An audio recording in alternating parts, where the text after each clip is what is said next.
नमस्कार, एवन छत्तीसगढ़ में आप सभी का स्वागत है। मैं हूं आपके साथ स्फूर्ति सिंह। मंगलवार की रात को बिलासपुर के तोरवा थाना क्षेत्र के अंतर्गत दीवरी खुर्द जाने वाले मुख्य मार्ग से दर्दनाक सड़क हादसा हो गया है, जहां पर सड़क में बने डिवाइडर से एक कार टकराकर डिवाइडर के बीच में लगे हुए पोल से जा भिड़ी। इस घटना में कार सवार 2 लोगों की मौके पर ही मौत हो गई और अन्य 2 लोग गंभीर रूप से घायल हो गए हैं, जिनकी हालत नाजुक बताई जा रही है। इन्हें उपचार के लिए सिम्स ले जाया गया, जहां पर घटना की जानकारी प्राप्त होने पर पुलिस भी मौके पर पहुंची।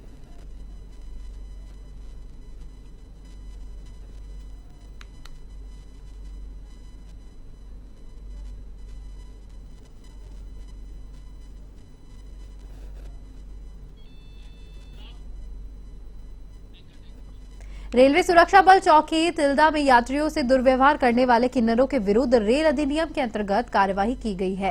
किन्नरों की ओर से यात्रियों से दुर्व्यवहार करने की जानकारी आरपीएफ तिल्दा के संज्ञान में आने पर वरिष्ठ अधिकारियों ने निर्देश दिए थे, जिस पर गाड़ी संख्या 1824-2 अंबिकापुर दुर्ग एक्स में 4 किन्नरों को और तिल्दा में गाड़ी संख्या 1283-4 हावड़ा अहमदाबाद एक्सप्रेसवे में 3 किन्नरों को पकड़ा गया।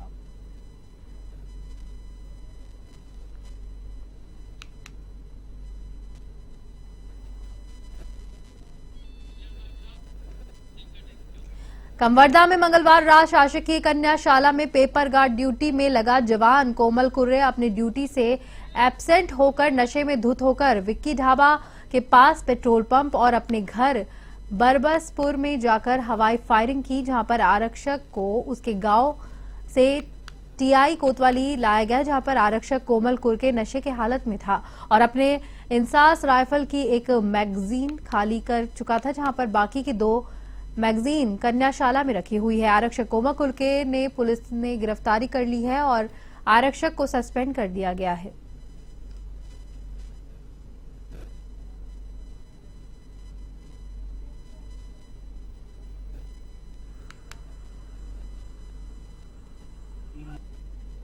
कन्याशाला में ट्रांसफर शीट की के रूप में गार्ड के रूप में कमल कुर्रे आरक्षक 1-4 का गार्ड वहां पर लगा हुआ था हेड कांस्टेबल की सुपरविजन में।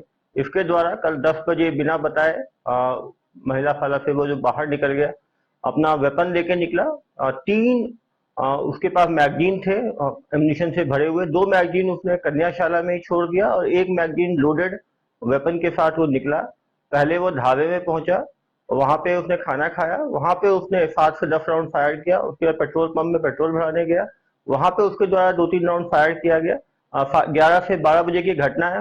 12:15 बजे उसको उसको अपनी हिरासत में ले लिया गया। उसको तत्काल रात में सस्पेंड कर दिया गया था। अभी संविधान की धारा 311(2) के अंतर्गत जनहित में उसको तुरंत बर्खास्त करने की कार्रवाई की जा रही है।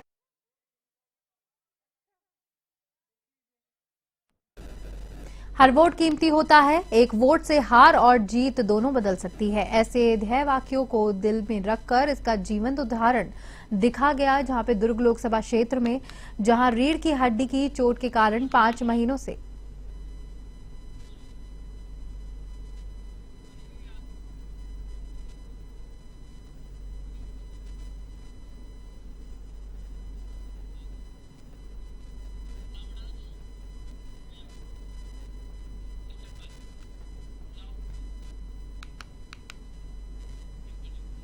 हर वोट कीमती होता है, एक वोट से हार और जीत दोनों बदल सकती है। ऐसे ही ध्येय वाक्यों को दिल में रखकर इसका जीवंत उदाहरण दिखा दुर्ग लोकसभा क्षेत्र में, जहां रीढ़ की हड्डी की चोट के कारण 5 महीनों से बिस्तर में पड़ी 75 वर्षीय भिलाई स्मृति नगर निवासी जयंती साहू ने मतदान करने की ठानी।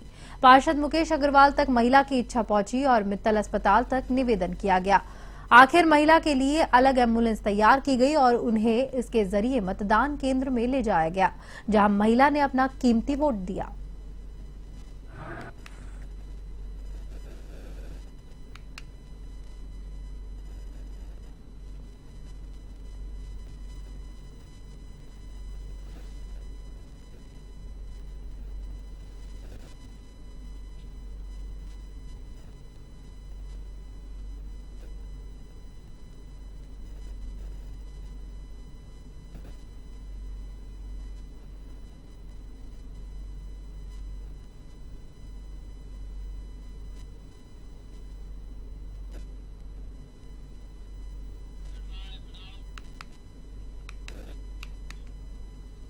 धमतरी में कुछ दिन पहले आगजनी की घटनाएं बढ़ गई है, जहां पर मोबाइल टॉयलेट में आग लग जाती तो कहीं चलते ट्रक में।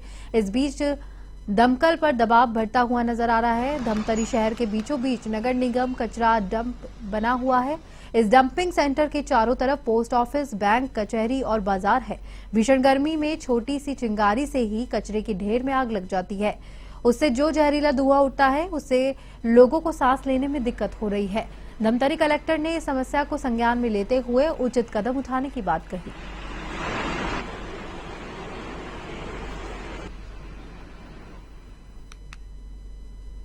सहकारी बैंक के पीछे जो लगती है आग, नगर निगम वहाँ अपनी जो कचरा वगैरह है वो सब वहाँ डालती है। तो वहाँ जो होता है शाम में हर प्रकार के असामाजिक तत्व, कोई शराब पीने वाला, कोई गांजा पीने वाला, तो हर वहाँ लगा रहता है जमावाड़ा। तो वो जानबूझ के ये आग हमेशा लगाते हैं, जिससे फायर ब्रिगेड बहुत ज़्यादा परेशान है। कम से कम महीने में 3 से 4 बार 5 बार वहाँ के लिए स्पेशली गाड़ी निकली जाती है। यहाँ नगर निगम द्वारा पाटने के लिए शहर का कचरा इकट्ठा किया जाता है, तो किसी असामाजिक तत्वों द्वारा वहाँ किसी आग लगा दी जाती है, जिससे वातावरण प्रदूषित होता है। तो इसके और क्या है, नगर निगम कर्मचारियों को ध्यान देना चाहिए, कहीं किसी प्रकार की दुर्भावनापूर्वक या घटना ऐसी न घटे कि जान माल का नुकसान हो सके, और इससे वातावरण और स्वास्थ्य भी प्रभावित होता है। इसे ध्यान देना चाहिए नगर निगम को। इसके पहले 2 कलेक्टर के पहले जब लॉकडाउन था, उस समय कलेक्टर, इस समय जो तत्कालीन कलेक्टर थे, उनके द्वारा ही ये सुझाव दिया गया था नगर निगम को कि ये जो खाली जगह है यहाँ पर कचरा डंप किया जाए। और उस समय से लगातार कचरा डंप करती है नगर निगम, और लगभग रोज प्रतिदिन कोई न कोई यहाँ पर आग लगा रहा है, और इससे प्रदूषण भी फैल रहा है। तो शहर के बीच में कचरा डंप हो रहा है, उससे कई तरह का प्रदूषण और आगजनी लगातार होती है, बड़ी घटना की आशंका है। निगम जो है बिल्कुल लापरवाही कर रहा है। क्या जिला प्रशासन से यहाँ पर कुछ पहल की है? इसको बिल्कुल संज्ञान में लेके इसको चेक करवाया जाएगा। इसी के साथ A1 छत्तीसगढ़ में फिलहाल के लिए इतना ही। मुझे दीजिए इजाजत। नमस्कार।